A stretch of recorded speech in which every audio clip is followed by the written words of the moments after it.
Oke, kembali lagi di Sok Jadi Pandit dan kali ini gua mau membahas beberapa pertandingan.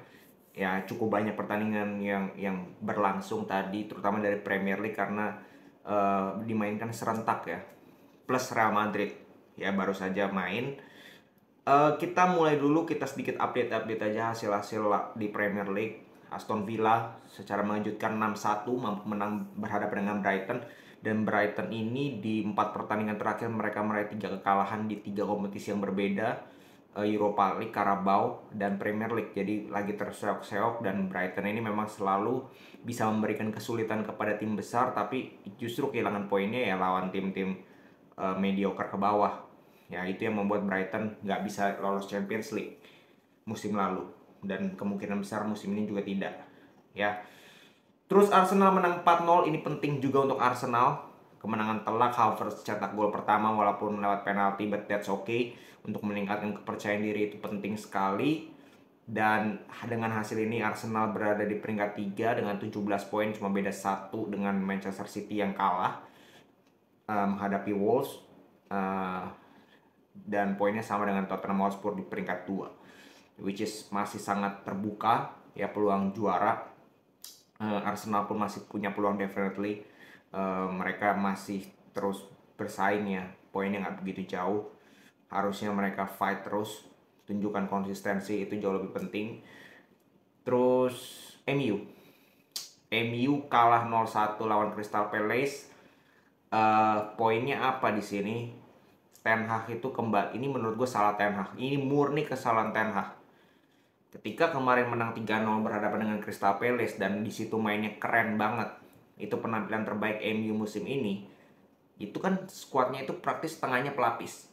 Garnacho main, Mejbri main, Martial bahkan jadi starter. Di situ mereka main keren. Ya. Nah, sekarang di Premier League sama ketemunya Crystal Palace di kandang pula sama, cuma bedanya MU mayoritas pemain utama, Crystal Palace juga demikian, mayoritas pemain utama. Kalau kemarin semuanya setengah-setengah bench, sekarang dua-duanya mayoritas pemain utama. MU itu main bagus cuman 15-20 menit. 15-20 menit mereka main bagus dan itu sudah terjadi beberapa pertandingan terakhir, bukan hanya di pertandingan ini. Nah, ini yang menjadi problem. Masalahnya main bola itu kan 90 menit, ya kan? Nah, ini bagusnya cuma 15-20 menit. Itu pun mereka nggak bisa cetak gol. Di fase mereka bagus, mereka tidak bisa cetak gol. Nah, yang terjadi adalah setelah fase itu mereka lewati tanpa gol, mereka kebobolan di menit 25. Lewat corner. Itu nggak ada yang jaga dia sama sekali. Itu salahnya gue bilang koordinasi di lini pertahanan. Nggak ada yang jaga Henderson. Itu back loh, tinggi loh badannya. Nggak ada yang jaga. Itu aneh. Ball watching. Nah, tapi setelah itu, MU nggak dapat banyak peluang. MU tidak create banyak peluang, ngedrop permainannya, justru Crystal Palace lebih bisa keluar. Sesekali sih memang, Crystal Palace juga nggak bagus-bagus amat. Tim ya mediocre ke bawah lah, walaupun peringkatnya sekarang di atas MU ya. Cuman ini bakal turun juga Crystal Palace. Nah, babak kedua mereka coba untuk lebih keluar, but they don't create many chances. Kalau gue bilang nggak begitu banyak peluang yang berbahaya. Peluang big chances mereka itu cuma 2 di pertandingan kali ini. Jadi apakah MU bermain luar biasa? Gue bilang juga sulit. Mereka kelihatan ya, Rashford itu begitu egoisnya minta ampun, but dia selalu jadi starter. Ten Hag itu sebagai pelatih, dia punya otoritas. Ketika pemain ini dirasa penampilannya kurang dan dirasa timnya akan bermain jauh lebih baik dibandingkan ketika dia dimainkan, timnya bermain lebih baik tanpa dia, ya dia harus berani walaupun itu Rashford. Kenapa lu tidak berikan kesempatan kepada Garnacho? Padahal kemarin main bagus cetak gol. Nah, sekarang Rashford dikasih lagi kesempatan dan terbukti mainnya amburadul. Højlund gak kelihatan sama sekali. Sama sekali gak kelihatan. Pelistri. Dia pelapis ketiga, wing kanan. Sancho, Anthony, gak banyak pilihan. Jadi soal pemilihan pemain ini, Ten Hag ini gue rasa pas ada like and dislike. Dia memberikan ekstra kredit kepada pemain kayak Rashford, pemain kayak bahkan Bruno kalau gue bilang itu terlalu diberikan ekstra kredit. Sedangkan Garnacho main jelek dikit nggak bakal main abis itu. Starter main jelek sekali pertandingan abis itu bench. Dan ini start yang sangat buruk bagi MU, bahwa dari 7 pertandingan mereka hanya menang 3 kali. Mereka kalah 4 kali. 2 kali kalah di kandang loh. Beruntun di Premier League, kalah sama Brighton 1-3, kalah sama Crystal Palace di Old Trafford loh, di Old Trafford. Dan ini start terburuk semenjak 34 tahun terakhir. Jadi ya gue sih sebagai fans non MU happy aja dengan apa yang terjadi terhadap MU sekarang. Tapi kalau gue sebagai fans MU misalkan, ya gue sangat khawatir dengan penampilan MU, bahwa secara permainan pun mereka masih sangat abu-abu, dan secara hasil pun mereka ngedrop, nggak konsisten sama sekali. Ya nggak konsisten sama sekali. Jadi kita lihat ya nanti MU seperti apa. Terus Newcastle menang 2-0 Burnley, West Ham menang 2-0 menghadapi Sheffield United. Nah, City juga kalah 2-1 menghadapi Wolves. City ini kalahnya murni Rodri nggak main itu ngaruh sekali. Mereka kebobolan 2 kali lewat counter cepat. Ya Haaland kembali nggak dapat supply ketika Kevin De Bruyne nggak ada, Gundogan nggak ada, Rodri nggak ada yang supply Haaland. Nggak ada yang supply Haaland.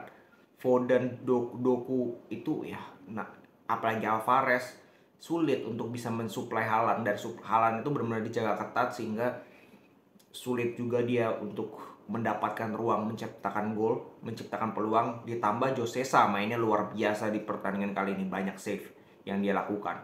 Jadi ya City menurut gue it happens lah, ini kalah yang nggak harus kita tanggapi seperti apa. Hanya kepleset dikit kalau gue bilang, dan next match juga pasti City akan bangkit aja. Menurut gue ini nggak terlalu berbahaya lah. Nah kita ke big matchnya, Spurs Liverpool. Ini benar-benar menunjukkan pertandingan yang swag untuk Liverpool menurut gue, karena sebenarnya di menit awal kedua tim mainnya sama-sama terbuka, seru lumayan, nggak ada yang bertahan.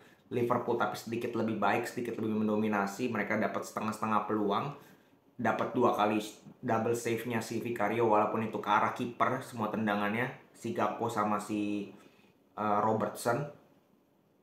Tapi yang menjadi problem adalah di menit 26 Jones pakai acara poolnya ke tiang kering, jelas kartu merah, nggak ada debat. Nggak ada debat, udah ada VAR zaman sekarang, hal-hal kayak gitu nggak boleh dilakukan lagi, dan dia melakukan itu. Curtis Jones 10 pemain sejak menit 26. Ya jelas Tottenham Hotspur habis itu mereka lebih megang bola lah, karena ya unggul jumlah pemain. Cuman Liverpool pun beberapa kali counter yang berbahaya, termasuk golnya Luis Diaz yang harusnya itu onside. Itu bener-bener harusnya onside. Kalau itu gol, itu beda cerita. Karena setelah itu Son itu cetak gol, ya kan? Setelah itu Son itu cetak gol, baru Gakpo cetak gol, penyama kedudukan. Kalau si Luis Diaz itu gol, itu different cake itu, hasilnya bisa berbeda. Tapi wasit gua nggak ngerti, VAR juga sudah dicek nggak ditarik garis, bener-bener gua nggak ngerti lah.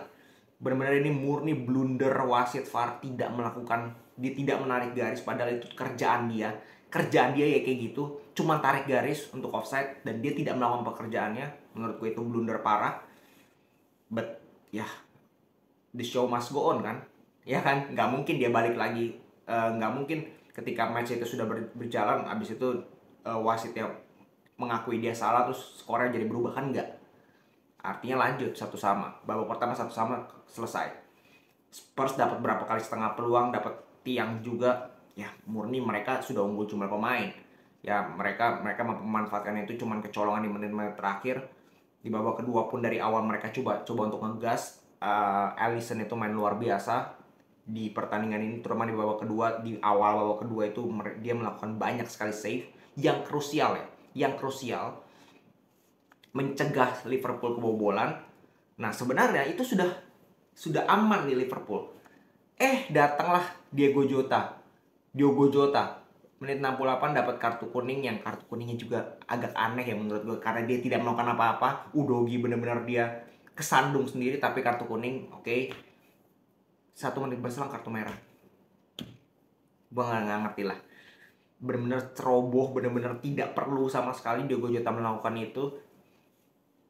Dan bermain dengan 9 pemain di kandang lawan, nggak banyak pilihan kalau masukin pemain defense. Konate masuk, Endo masuk, Arnold masuk, gantiin Salah, Luis Diaz. Sudah nyaris nggak ada striker mereka. Nyaris nggak ada striker, benar-benar Soboslai mungkin sendiri. Dan Liverpool parkir bus. Nah, justru ketika Liverpool parkir bus dan bertahan, Tottenham Hotspur nggak dapat peluang sama sekali, men. Mereka tidak bisa create peluang. Mutar-mutar, crossing, nggak bisa ngapa-ngapain. Muncullah gol ajaib di menit 90. 90 plus 6 dari Matip. It happens. Gue tidak mau salahkan Matip begitu parah karena dia main cukup solid selama 90 plus menit sebelum dia cetak gol bunuh diri. Nah, ini melengkapi apa gol bunuh dirinya ini? Melengkapi pertandingan yang suwe dari Liverpool secara keseluruhan. Dapat 2 kartu merah, memang layak ya dapat kartu merah. Terus tidak diuntungkan oleh wasit karena golnya itu harusnya onside, plus dia dapat gol bunuh diri. Jadi ya Liverpool punya peluang sebenarnya untuk bisa ke pucuk tadinya, tapi ternyata kembali lagi tidak bisa. Tetap Manchester City yang berada di pucuk sementara. Nah, Tottenham itu masuk peringkat 2, 17 poin yang tadi gue bilang sama dengan Arsenal. Jadi ya ini Premier League ini masih sangat terbuka. Ya semua tim masih bersaing, terutama 4 besar ya. Itu masih terbuka sekali. Nah, kita ke terakhir, Madrid Girona.